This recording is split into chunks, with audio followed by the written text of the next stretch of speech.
Hello दोस्तों, आप लोगों का स्वागत है हमारे यूट्यूब चैनल में। और आज के इस वीडियो में हम लोग देखने वाले हैं सभी कॉम्पिटिटिव एग्ज़ाम से जुड़ी हुई कुछ महत्वपूर्ण जीएस।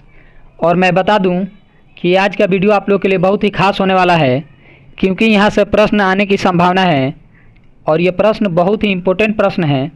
एक एक प्रश्न का डिस्कशन बेहतरीन ढंग से करने वाले हैं ताकि आप लोग एग्ज़ाम में पूरे प्रश्न को अच्छे से कवर कर सके। तो चलिए प्रश्न की ओर बढ़ते हैं। और हम लोग का पहला प्रश्न है, वसा में घुलनशील विटामिन नहीं है। यानी प्रश्न पूछ रहा है कि कौन सा विटामिन वसा में घुलनशील नहीं है। विटामिन ए, विटामिन के, विटामिन ई, विटामिन बी। तो इसके लिए आप लोग को एक छोटा सा फार्मूला याद रखना पड़ेगा, केडा।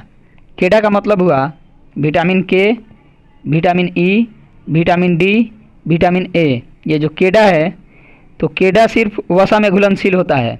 इसके अलावा अगर जो कुछ भी पूछता है तो सब जल में घुलनशील होता है। तो चलिए देखते हैं। केडा में विटामिन ए भी आएगा, विटामिन के भी आएगा, विटामिन ई भी आएगा, विटामिन बी नहीं आएगा। तो इसलिए आपका राइट ऑप्शन जो हो जाएगा D, option number D, vitamin B वसा में घुलनशील विटामिन नहीं है। और इसी के साथ आपको एक और बात बता दूं कि विटामिन ए के कमी के कारण रतौंधी रोग होता है, ये भी आप लोग को याद रखना है। और विटामिन के कमी के कारण रक्त का थक्का नहीं बन पाता है। रक्त का थक्का बनने में विटामिन के सहायक होता है। और विटामिन ई के कमी के कारण हमारी त्वचा खुरदरी दिखने लगती है। विटामिन ई को सुंदरता का विटामिन भी कहा जाता है। और विटामिन बी1 के कमी के कारण बेरी बेरी रोग होता है। तो चलिए अगला प्रश्न देखते हैं। हम लोग का अगला प्रश्न है, जल में घुलनशील विटामिन कौन सा है। Vitamin B, vitamin C, vitamin A और बी दोनों। तो अभी मैंने आप लोग को बताया कि ये जो केडा होता है तो ये सिर्फ वसा में घुलनशील होता है, इसके अलावा सब जल में घुलनशील होता है।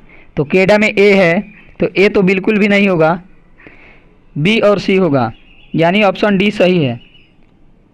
और एक बात बता दूं कि विटामिन सी की कमी के कारण स्कर्वी रोग होता है। स्कर्वी रोग जब होता है तो मसूड़ों से खून आने लगता है। अगला प्रश्न देखते हैं, रतौंधी रोग किस विटामिन के कमी के कारण होता है। तो अभी मैंने बताया ऊपर कि विटामिन ए के कमी के कारण रतौंधी रोग होता है। तो अगला प्रश्न की ओर बढ़ते हैं। हम लोग का अगला प्रश्न है कि पोलियो और चेचक का रोग होता है। किसके कारण पोलियो और चेचक का रोग होता है। तो वायरस द्वारा होता है।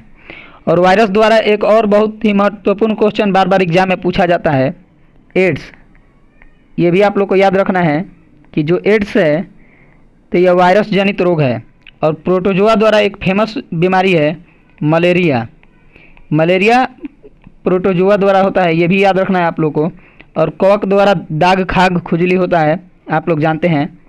अगला प्रश्न देखते हैं, मनुष्य का हृदय कितने कोष्ठक का बना होता है। 4, 3, 2, 5। तो आपका राइट ऑप्शन जो हो जाएगा ऑप्शन नंबर ए 4। 2 अलिंद होता है और 2 निलय होता है। जो अलिंद होता है तो ऊपर की ओर होता है हृदय में, और 2 निलय जो होता है वो नीचे की ओर होता है। अगला प्रश्न देखते हैं, बड़ी आंत का भाग नहीं है। यहाँ पूछ रहा है कि इसमें से कौन सा बड़ी आंत का भाग नहीं है। सीकम, क्लोन, मलाशय, ग्रहणी। तो इसमें बड़ी आंत का भाग सीकम भी है, क्लोन भी है, मलाशय भी है, ग्रहणी नहीं है।